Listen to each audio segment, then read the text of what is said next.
All right, I'm going to start the recording right here at this point. So the point here is if our clients are only hearing real estate updates, market updates from the news is terrifying. And when you're scared, you turtle up. You don't move, you don't make changes. You just, everybody just hunkers down and tries to survive because it's scary. Now, for some people, that might make sense. It might be the right move. But if you're a renter, you're paying 100% interest, right? Versus 7.5% interest if you buy a home. Which one's better? But talking to our people, there's people out there still waiting for rates to go down to 3%. There's people waiting for the market, for the economy to absolutely crash. So every month I pull the numbers off of for us, it's the UAR. I know we got people from different states, but the Utah Association of Realtors has numbers on their website. We get the market stats and I go over the stats and I say, here's what's happening. Here's the progression. And I do that every month for my sphere of influence and reach out to them. That's something that we should all be doing. If we're not talking to our people, the only ones that are the media, which are number one, uninformed, misinformed, or lying on purpose for whatever agendas they've got. And that's not going to help our people make good decisions. Michael, you got a comment? Yeah, directly. Are you going to do any kind of stats presentation classes? Because there's, certain things we want to present and how to present it.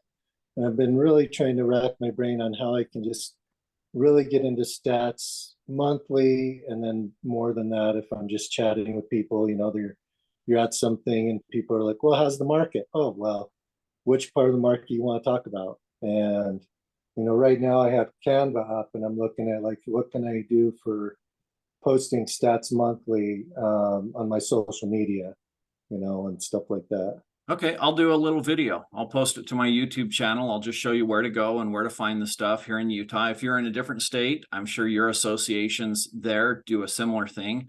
But yeah, I'm happy to make that video, Michael. So great, thank you. I'll work on that later today.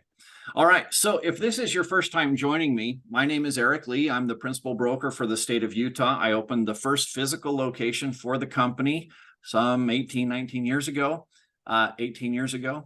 and created the training program. I know that a lot of agents are either unable to attend this every week, or the bit of information that I'm able to pass along here is not as thorough as you may need or may want.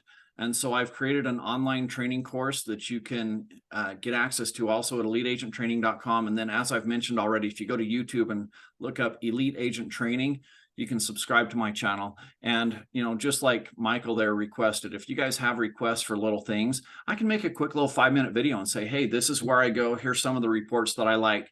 Here's how I review those reports, and share it out to my sphere of influence. And you guys are welcome to see those things anytime. So let's jump into today. Our homework review. Again, when we're talking about working with our sphere of influence, we need to actually be very active in our CRM software. Okay. Now, some of you use KV Core. If you're using it every day, you're getting some great benefit out of it. If you just use it for your website, then recently we've provided the Pro Agent websites for free, and you'll get kicked out of KV Core because if you're not accessing it at least every 90 days, then we take those subscriptions back because we've paid for a certain number of subscriptions. This is a $600 a month product that we're providing to you for free. If you're not using it, then we're going to recapture that and make it available to somebody that is using it on a daily basis. But at the same time, we don't want you to be without a website. So Pro Agent websites, we're providing that as substantially cheaper for us to provide you, so we can provide the masses of agents that aren't actively engaging every day in their CRM software. They've got the free website. But for those of you guys that are serious about your business, you're joining me here weekly for the trainings, I would expect that you would be logging into your CRM software every day. The goal was to, if you weren't in this habit, to every single day just set aside 30 minutes for data entry, 10 names and numbers. Go through your phone, go through your social media, put the people into your database, even if you don't have all of their information, and you'll actually find out how much information you don't have, which is a great starting point for your contacts. Okay. You're going to be adding 2 new contacts per day. And if you're following my formula, we're doing 20 contacts. The goal is 20 contacts a year with each person. So we've got a newsletter going out every month. That's 12 contacts right there. We're having some form of personal contact at least every quarter. And so if you've got people in your database and you're like, okay, I don't even have a cell phone and I don't have an email, how am I going to contact them? Well, if they're in social media, then you can message them in social media and say, hey, I want to be a better friend. I don't even have your cell phone, or I don't even have your email address. I'm sending out a newsletter, whatever. I'd like to get your email. Okay. This gives you a chance to engage with your people so that they are hearing from you and not just media. Okay. They need to get real information from you with real numbers. Now, today we're starting out with an inspired thought from Maya Angelou. All great achievements require time. Remember, we had a similar thought last time when we talked about building a pipeline. And, some people see a pile of rocks, other people see a cathedral, and the difference is vision. Same type of thing here with today's topic. So we're going to talk about farming. Farming was a term that was thrown around a lot when I was new in the business. I started with the company at a 60-40 split. And you might think that they gave us a lot for that, but maybe you're not surprised. They gave us nothing. Okay. If I wanted to get to meet with my broker 2 or 3 days, okay, it wasn't the 90-minute callback guarantee that we offer here at Equity. It was 2 or 3 days. Did we get great training? Nope, no training. In fact, the only training that I got was when my broker took me out to lunch and wrote on a napkin my sphere of influence. He even spelled it wrong. Didn't even spell it sphere. That's what I paid for a 60-40 split. So do your friends a favor and tell them about Equity, because we are legitimately a huge blessing to so many people that just don't know how bad they might have it where they're at. I'm getting off topic. Let's talk about farming. So since we didn't get any training, I would ask people around the office, what are you doing? And a bunch of people said, well, I've got my farm. Okay, what does that mean? Now, I grew up in Malad, Idaho. I was literally surrounded by farms. Well, it could be all 4 sides. There was one house kitty corner to us, but right across the street, fields to all, behind us, both sides. So we had fields on all 4 sides of us. I knew farming. My dad had grown up as a farmer. He didn't make enough money as a teacher, so he would hire himself out to local farmers. I would ride on the tractors with him when I was a little kid. So I understood farming. But when I asked people, what do they mean by farming? They were sending out, postcards, recipe cards, magnetic business cards, calendars. And I thought, okay, first of all, that sounds expensive. Now, mind you, I'm a brand new agent. And as most brand new agents, I'm struggling. I didn't have another job, trying to make this work. At the time, actually, I had 2, my second and third children both spent a couple weeks in the NICU. So our expenses were really high. And that's the spot I found myself when I started real estate. And so I thought, okay, that sounds expensive. Is it worth it? And when I asked people, they're like, yeah, I get a couple deals a year out of it. Now, back then, the average price was, $150,000. So average commissions were $4,500. And I'm doing the math in my head. I'm like, okay, they're coming out ahead, but barely, the math here of how much they're spending. And I just couldn't do it. And so I put farming aside, and I didn't emphasize farming. And it wasn't until a couple of years later that I heard a trainer who was clearing over $1 million a year just from farming. Okay. He's a real estate agent, but he was sharing what he did, and it was just from farming. And everything that he said took me back to my roots of that's how farming is done. So that's what I'm going to share with you. Number one, when you're farming, one of the most important things you can do is pick a good spot of ground. Now, you've all seen the Machu Picchu, right? They're farming on the side of a mountain. That's because that's all they had. They would have gotten much better results with fields like this picture shows, but that's all they had was the side of a mountain. So for you, it's the same concept applies. If you're full-time, then you want to pick a good spot of ground based on your cells. Okay. You have time to drive 30 minutes to an area that is a better area than necessarily your neighborhood, the side of a mountain. Okay. So you want to pick a good spot of ground. And if you are limited in time, you have a very limited availability, the only place that you have access to is your own neighborhood, that may or may not be a good thing. Your neighborhood may be a good farming neighborhood. It may not. My neighborhood is a destination neighborhood. People on average have lived here 15, 20 years. Okay. That's not a great neighborhood to build a farm around. There's just simply not enough turnover. But if I go on the MLS and I start doing searches in geographic areas, I pull up certain neighborhoods. Now in Utah, we're organized, a lot of our cities are organized in blocks. So I can just drag my map rectangle over certain geographic areas, over neighborhoods. If I'm full-time, I could handle a neighborhood of probably 500 homes, part-time, depending on your availability, up to 100 to 250 homes. But if I can find 500 homes and there's consistent sales there. So when I've done this in the past, I'll pull up the MLS, and I don't do it now because our training now is nationwide and your MLS is different than mine, but I can describe the process to you rather than take you through how mine works, which doesn't help most of you. But I'm describing the process. You just pull up the MLS and you pull up geographic areas. And if I can find an area where in the last 3 months, they've had over 10 closings, that's 20 sides, right? Because every sell is a sell and a buy, right? So in the last 3 months, if they've had over 10 closings in a neighborhood, that's usually a pretty good neighborhood with some turnover. Or it could be, some agents have made the mistake where it's a brand new neighborhood and the development just finished and everybody just bought. Okay.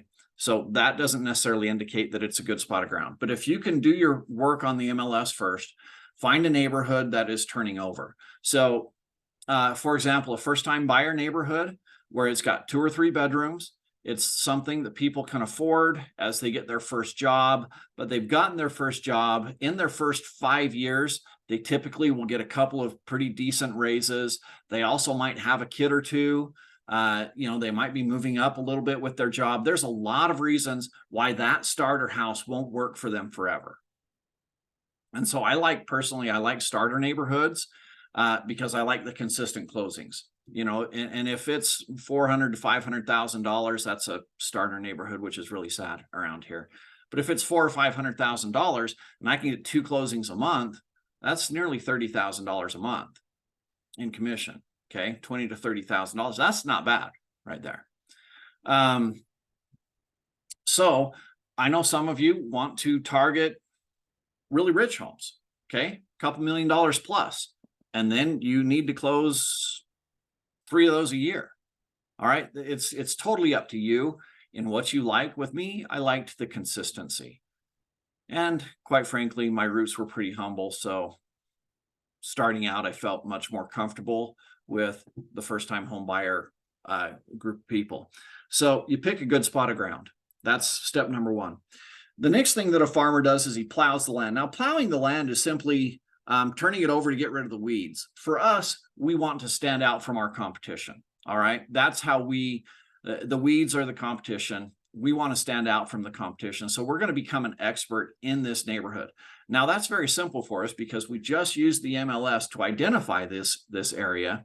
And now very quickly with that same area selected, we can see who's sold in the last year. What's going on there? Is there an agent that predominantly controls that market? And if so, you don't need to compete with them. Just pick a different spot of ground.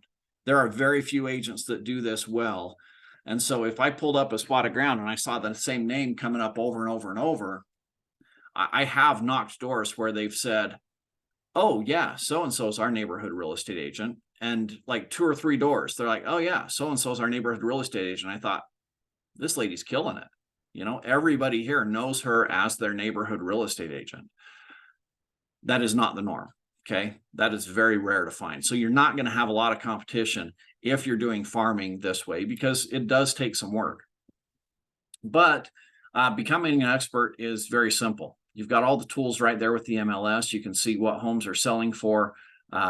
You can get to know very quickly more details just based on the tools that we have access to than even people that have lived in the neighborhood for 10 or 20 years. All right, the next thing that the farmer does is they get ready to plant the seeds. So we've got to prepare our seeds. That's our one-page introduction letter. This is one of my favorite ones. The good news is if you did the homework from last week, you've got something like this put together already. This is why I always say try to do your homework each week. But one of the steps last week with your sphere of influence was they need to know that you're a real estate agent, right? And so we were going to go around to our neighborhood or whatever, but if our sphere of influence is going to work with us, they have to know that we're in the business, and then they have to have some value associated with us. So they need to know us personally, trust us professionally. In this case, David was one of my agents years ago, and he put together this great letter. It is not sales pitchy. It's informative. It lets them know that, hey, I know you. I'm close by. Does a really good job introducing himself. But this is a great thing to drop off to people to introduce yourself. So when you take this seed and then you go and plant it, remember our objective here based off of all the surveys. The surveys all say that people would rather work with somebody they know and trust. And we defined that last week again, knowing somebody personally, trusting them professionally. Both of those things need to be happening, and that is work. Okay, that is our objective, helping people know us personally, trust us professionally. That is the objective. So if I'm going door to door, I can accomplish that. If I'm paying my teenage kids to run around and do door hangers, am I accomplishing my goal? Am I getting people to know me personally? No, I'm just marketing crap. Okay. If I spent money on a billboard, well, they might see me and think of my name as a professional. We call that top of mind awareness. But top of mind awareness is not what people are hiring. They need somebody that they feel like they can trust. All right. Somebody that they know and trust. So if I can go, and this, by the way, is where 96% of your competition are left behind. Because statistically, again, the studies that I've seen, only 4% of people are willing, 4% of agents are willing to go out and knock doors. But some of the most successful, in fact, the most successful agent I know still knocks doors, right? They go out, they'll even pay people to knock doors with them, but they'll go out and they'll knock doors and they're introducing themselves. And it's very simple. And I've changed my scripts over the years, but typically, in an hour, I can get one solid lead. So if I did this 3 times a week, if I went out Monday, Wednesday, Friday, or Tuesday, Thursday, and twice a week, and I could get 2 leads a week, that's 8 leads a month. Out of those 8 leads, if I could close 25% of them, then I'm making a couple $100,000 from this approach.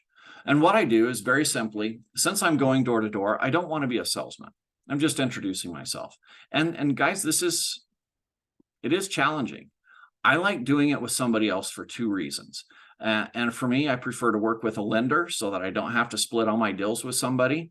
If I go around with a lender, then I can say, hey, I'm Eric Lee. I'm your neighborhood real estate agent. This is Kevin. He's a lender that I work with. And then the next door, he would introduce and I would stand back. But I had somebody to keep me company. That made it easier.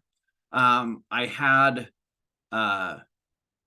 somebody to motivate me to get me out there. It made it easier to get out there and do it than me feeling by myself.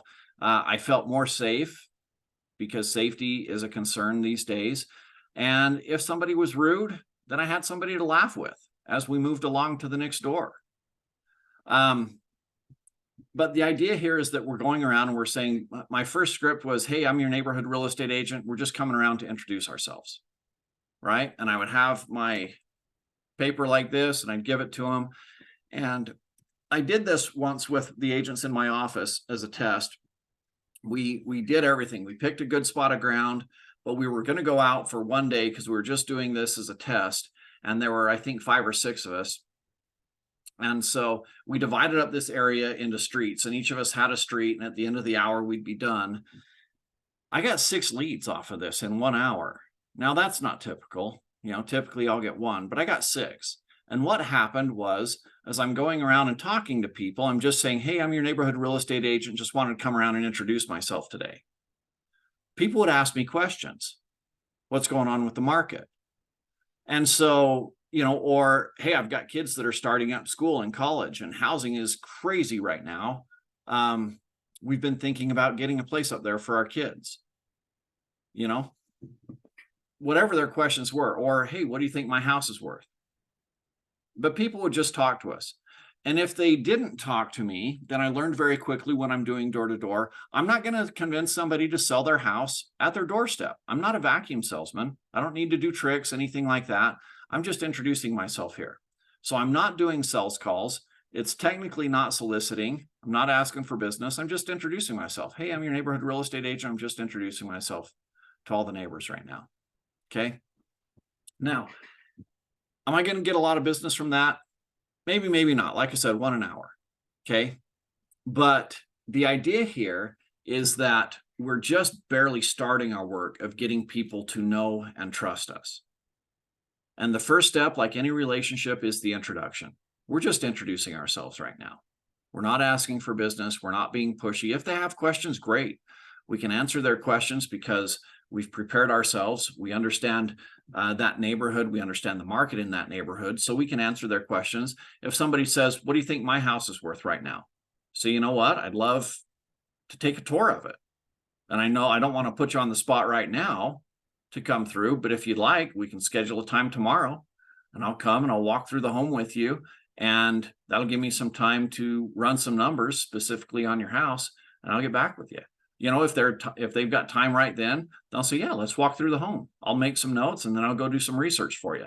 I don't want to ever shoot from the hip and say, you know, you should be able to get like 500 or 600 out of this, because I've lost my opportunity to present my value. And so I say, you know what, if you're considering selling, you know, I'll walk through the home with you right now. I'll get an idea of value, and then I can let you know how I get you that value. So give me 30 minutes tomorrow. I'll walk through it today. Give me 30 minutes tomorrow, and I'll sit down and I'll tell you how I would get. I'll tell you the value I think you can get, how I would get it for you. And even if they don't list with you, maybe their intent wasn't to list, they're just curious. Now another person in that neighborhood knows how professional you are. You've had a chance to really convey what you do to create value for people. Anyways, so we're going around, we're introducing ourselves, and we're making notes. If anybody asks questions, we're making notes, because again, we're building up relationships with people. Next, we're going to fertilize. This is our sphere of influence contact system that we talked about last week. Okay, so 20 contacts a year, 12 of those are newsletters. It's very easy to do a newsletter to a geographic area. You can get a list of all the names and addresses from a title company. And then you can just put together your newsletter and send it out. And then we want 4 personal contacts a year. For us, that would be knocking doors. So if I've got a neighborhood of 500 people, then I want to knock roughly like 40 doors a week. Is that right? Yeah, that's about right. 40 doors a week. So if I went out 2 nights a week and did 20 doors a night, then every 90 days, I'm having some form of contact with them. And that contact could be, hey, you guys remember me? I'm your neighborhood real estate agent. I'm just making the rounds today because I want to let you know of the new bill that was just passed with this $20,000 incentive. So I'm letting everybody here know about what that is. And I would probably have a little handout with some basic information on that bill. Or I could say, hey, I want everybody to know that we are you know, we're moving into the fall season and people are starting to think about getting their sprinkler system winterized. And I've got a great relationship with a local, you know, landscaping company, and they've agreed to give everybody in this neighborhood that's part of my neighborhood here a discount off of that. Okay. And we'll talk about that here in just a little bit, how you do that. So that's your sphere of influence contact system. You've got, you know, the same system that you're doing with your sphere of influence. You're just applying that now to these new people, and you can have some fun with it too. And then comes the harvest. So here's the idea, right? Let's say that you are in this neighborhood and you're just regular John Smith homeowner, and a realtor comes around. You don't know him. You've never met him. And they drop off a flyer and introduce themselves, and you're not thinking of buying or selling. So great. You take the flyer, you throw it away, right? And then you get a newsletter in the mail. And that newsletter is the same person that you just met. Okay, you might read it, you're a little interested, but still you're not thinking about buying or selling your home. So you scan through the newsletter, you throw it away. This goes on for a year or two, and then you get a notice that there's a job change, you're having a baby, whatever. Okay. And here's this guy that's coming around, or gal that's coming around on a regular basis, and they've proven themselves over time. They're there consistently. You're getting consistent newsletters, you're getting consistent reports. They're there in the neighborhood consistently. Are you going to hire this person? Are you going to at least give them a chance to win the interview? And I think the answer for most of us is, yeah, we would. Even if I knew somebody else that was in real estate, I don't know if that person knows my neighborhood as well as this person does. Like this person, all the questions that people have about, should I hire a realtor, have already been answered. Do they know their business? Are they hard workers? Are they going to provide value? All of those things we've proven before we've even met with them. So that by the time we meet with them, we are the person they know and trust, which is what, again, 84% of people said that's who they want to hire, the person that they know and trust. Now let's talk about the power team, because this can benefit, as I mentioned, with your farming, but it benefits every aspect of your business. So we all know that in order to get a deal to completion, to get it closed, there's a lot of people playing a role. You know, the obvious ones are the lenders, the title companies, the inspectors, things like that. But quite often it goes much beyond that in order to get this job done successfully. And so we know that we're not working alone. We may feel alone sometimes, but there's a lot of people that should be on our team. The question is, have we invited them to be on our team? Do they know that they're on our team? And are we their most valuable team member? That's the question we need to be asking ourselves. So I'm going to do this in a way that hopefully is not offensive to anybody, but I'm going to compare these different levels to grade school, high school, and then a graduate school mentality. So the first one is a grade school mentality. This is so basic, everybody knows it. And the reason why we pick people to work with is because they are good at what they do, right? Isn't that why you're all referring your lender? Because he's making things happen. He's responding to you in a timely fashion. He gets the job done. His fees are reasonable or low even, right? Isn't that why we're picking the people that we pick to work with? Our inspector is thorough. He's on time. He doesn't scare the crap out of our clients with his reporting. This is why we pick the people to work with that we do. However, there comes this grade school mentality that's going to get us business. And it's this old idea of you scratch my back, I'll scratch yours. And that is not how the world works. I think that's how the world works in politics. It's not how it works in business. Okay, and I'm going to stop sharing my screen because I do this occasionally to make eye contact with you when things are serious. All right. How many of you guys, if you've got a lender and he gives you a lead every month, and I know this is a pipe dream, right? Because that doesn't exist. But let's say that you do. You got a lender and he's giving you a lead every month. But when you work with him, you know his fees are 50% higher than every other lender you work with. You blow past every deadline because he's non-responsive to you. He's not getting it done on time. And you've lost deals because of him. Because, you know, you pass your finance and appraisal deadline. He's constantly asking for extensions for deadlines. And sometimes the seller's not willing to give those extensions. And so you're losing deals. You might even lose earnest money. How many of you guys will refer a deal back to him? Remember, he's giving you a deal every month. Are you going to be giving him deals? When your friends, your family, the people that you trust, the people that trust you, come to you for help, do you subject them to that guy? No, you don't. And so that's why I say this is a grade school mentality, because people haven't thought it through when they think that's what works.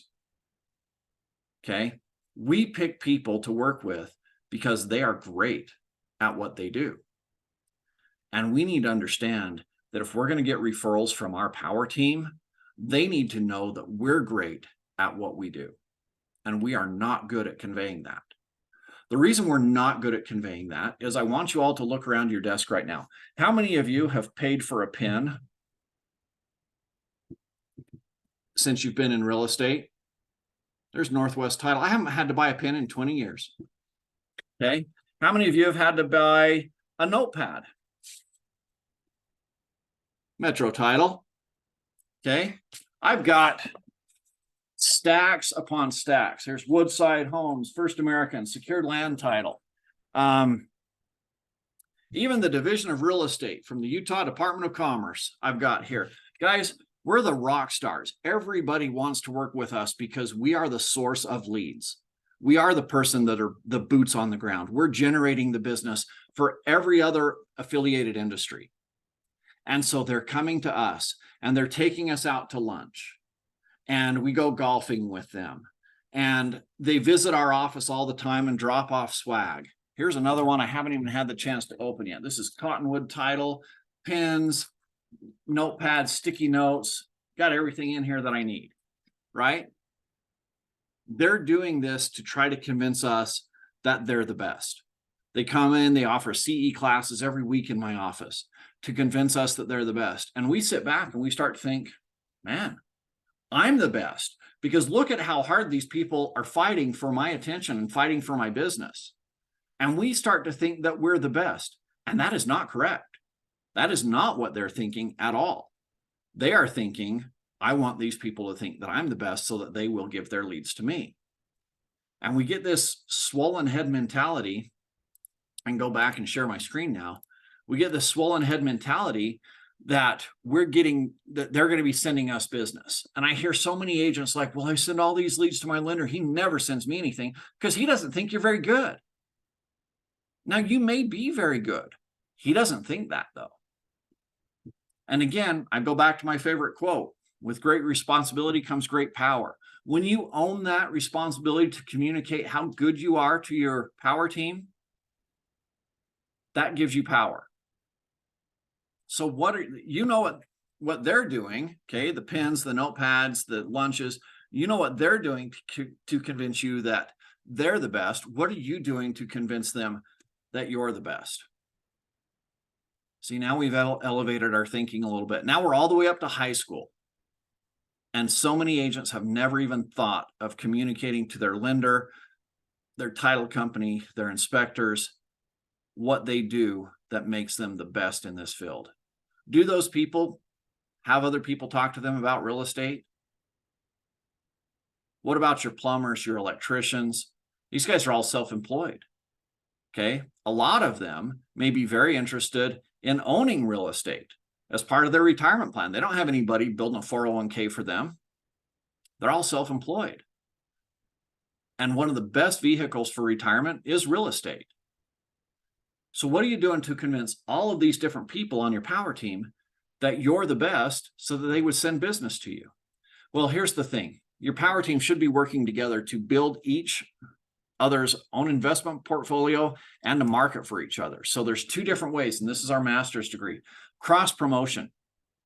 Guerrilla Marketing was the book that made me think about this. Guerrilla warfare is something that's practiced in, well, probably the most famous is the Vietnam War, right? You've got the United States going in there, this big world powerhouse, and the Vietnamese fought us to a standstill with guerrilla warfare. And the idea here is that you can do great big things with very small resources if you get engaged on this ground level. And so what we can do with our power team, when we build a team of 10 or 12 professionals that are all interrelated in some way, and if every listing appointment I go on, so for example, I'm talking to somebody on the phone and they're interested in buying a home. I say, you know what, I'd love to chat with you. I specialize in working with buyers. I've got a buyer's program I can share with you.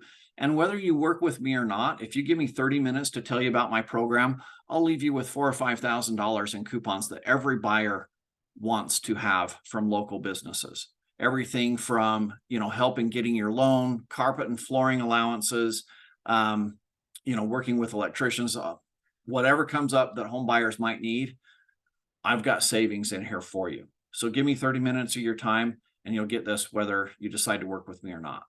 Now, 99% of them hire me on the spot. But does that mention of $4,000 or $5,000 of coupons help me get into a door? Probably, yeah. Okay.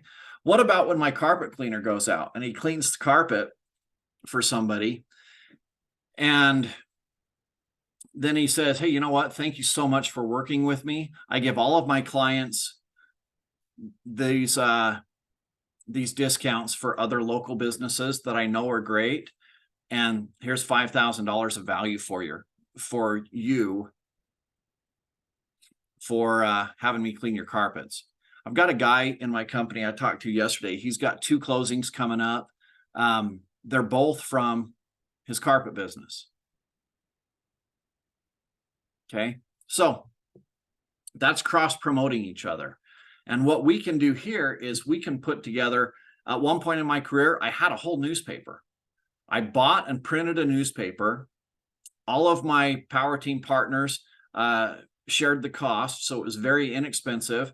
And we had all my listings featured on one page, and then every one of the businesses had a different feature there, and I'd get a stack of papers and I'd give them to everybody, and they could hand them out to their own sphere of influence. The amazing thing about this is, let's say I've got 500 people in my database. How many people are in my plumber's database? How many people are in my electrician's database? How many people are in my lender's database? If I can cross promote and teach them to cross promote, because a lot of these guys, they're great plumbers, but they're not great business people. If I can teach them all how to promote their business and provide it in a very inexpensive way, then I'm tapping into like 12,000 people. You know, I've got 12 different people, well, 6,000 people. If 1,200 people have 500 people in their database like I do, I'm tapping into 6,000 people's databases with this promotion that cost me nearly nothing. They're getting a ton of free marketing. So for example, if I'm going around knocking doors to my farm, I call up somebody on my power team and say, hey, I'm going to market, I'm going to be knocking doors this month, and I want to feature you. Is there any type of a special program or incentive that you would like me to offer for you to drive business your way? This is free. It's not costing you anything. You don't need to pay me anything to promote this for you. Have you, and I'm going to stop sharing my screen here to look you all in the eyes. If you're asking this of a business owner, do they appreciate you more? Has your value to them just gone up? Yeah. And so when you go out and you say, hey, and then by the way, with your power team, remember our role of they should be getting our newsletter, right?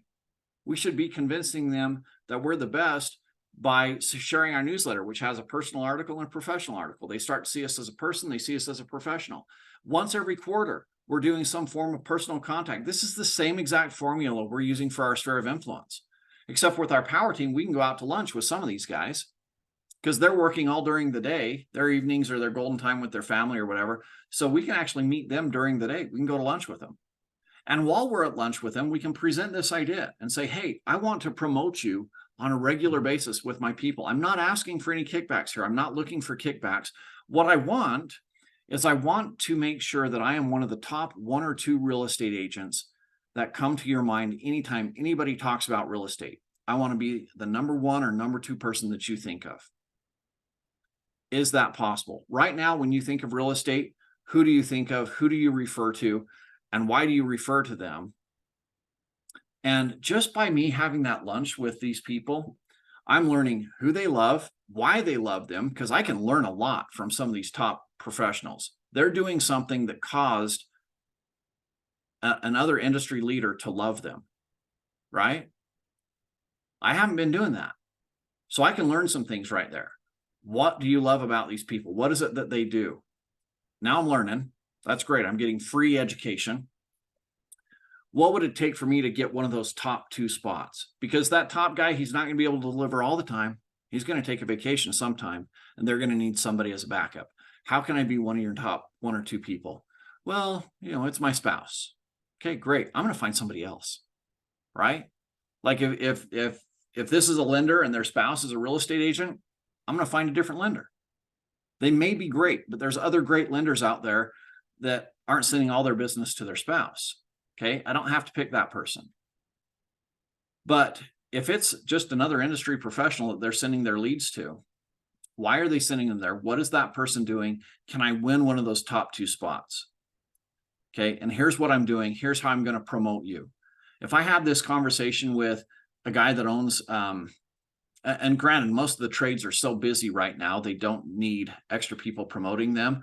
And yet I pull out my value pack coupons that I get in the mail, and they're still marketing there.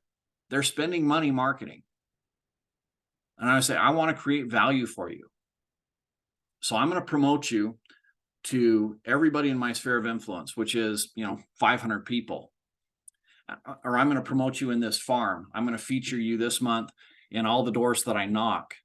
And if I'm talking with the owner of the company, I'm creating some great value. And this is with a guy that isn't my regular sphere of influence. This is a guy that holds influence over people. Have any of you ever had somebody come to you and say, hey, my boss told me I needed to give you a call. I was thinking about buying a home, and my boss said you were the guy to call, so I'm calling you. Have any of you ever got that call? I have. And it's kind of cool. And these kids buying their first home, they don't question their boss.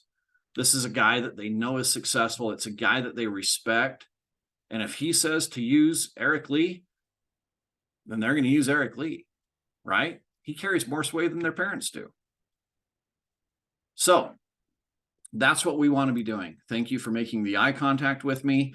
The other thing we can do, and I mentioned this a little bit, we can invest and win together. So you don't have anybody contributing to your 401k. Most of these business owners don't have somebody contributing to their own. We're all responsible for our own retirement. And real estate is a great vehicle for retirement. So if I can teach my plumber or my electrician to buy and sell one home a year, whether it's flipping it or holding it or whatever it is, if I've got 12 different people on my power team, I could have potentially, if I teach every one of them how to do this, I could have 12 different power team partners every year. Or I could have, 12 different transactions closing every year just from my power team themselves, let alone the promotions that they're giving me. Okay, so there's a lot of power in this. Now we get a brainstorm. Who are our power team members going to be? Now there's a lot of the ones that obviously that come to mind. We've got our title companies. They're very limited in how much they can do with marketing for us. Okay, lenders can split marketing costs with us, but we've got our inspectors. We've got the cleaners. Maybe you provide cleaning services as a closing gift to all of your people. That highlights, that builds their business. They're out cleaning lots of companies. If you give them like a one-page sheet with all 12 of your power team and say, you know what, this just makes you look better. Everybody's house that you clean, you leave this there with them. And you say, hey, you know what, I work with a bunch of other local professionals. I used to schedule a luncheon. I believe I did it once a quarter or every other month. And I'd get all my people together. And I'd just reserve a bigger area in one of the local restaurants where we could sit down and chat. And it was kind of like my own little, what are those business, BNI, business networking, right? I made my own BNI. And we'd get together, we'd meet, we'd talk, we'd promote each other, and we'd all learn and grow our businesses together. Okay, you got plumbers, you got cleaners, you got contractors, even locksmiths. All of these people are people that we work with, things that we pay for to get the job done. So I want you to think of 12 different people. Here's a rough idea: lenders, attorneys, CPAs, inspectors, plumbers. I've even had people do restaurant owners, because guess what? When people are moving, their kitchen's packed up. So I want a local restaurant owner who I can feature and say, you know what, every time somebody buys or sells a home, I want to give them 20% off of meals here so that they have a place to come and feed their family. Okay. There's lots of fun ideas that my agents have come up with over the years. Some of them I can't share with you because they said, this is such a good idea, don't share it with anybody in your training. So I'm like, okay, that's an awesome idea. That's fun. So here's your homework assignment. Whether you choose to farm or not, I want to tease you with the idea. And I'd like you to get on and see where the hot areas are. Where are the areas where lots of turnover is happening? And then if you choose to farm, put your one-page intro letter together this week. You should have had it together last week because you're introducing yourself to your sphere of influence, which is your own neighborhood anyways. Power team. This one everybody should do. Make a list of 12 potential power team members and contact them with your vision, because they won't understand this. They'll think, so what's in it for you? Okay. and ask for a client-based coupon. We are not getting kickbacks. In some cases, kickbacks are illegal. We're just looking for a client-based coupon. If I can create more value for my clients, then that makes me more valuable. And then we put these coupons into a little 1 to 2 page offering. We can include this with our presentations. We can include it with, when we knock doors or whatever, but the power team should be a part of everybody's business. All right. This is a lot of homework for 1 week. And this is something that's going to be ongoing as a part of building your business. But if you take this seriously, guys, you can have not only a lot of fun with it, you can build some great relationships over time, and you can build a great business. I know people that have done this, and like anybody needs anything in their community, they call up their real estate agent and say, hey, I need a plumber. Who do you got? Got a guy for you. And they send them over, and that plumber takes great care of them, gives them a little bit of savings, but they've got this reputation as the person to know. All right. And of course, when anybody thinks about real estate, that person has the entire community locked down. All right. That's our homework. We good? Okay.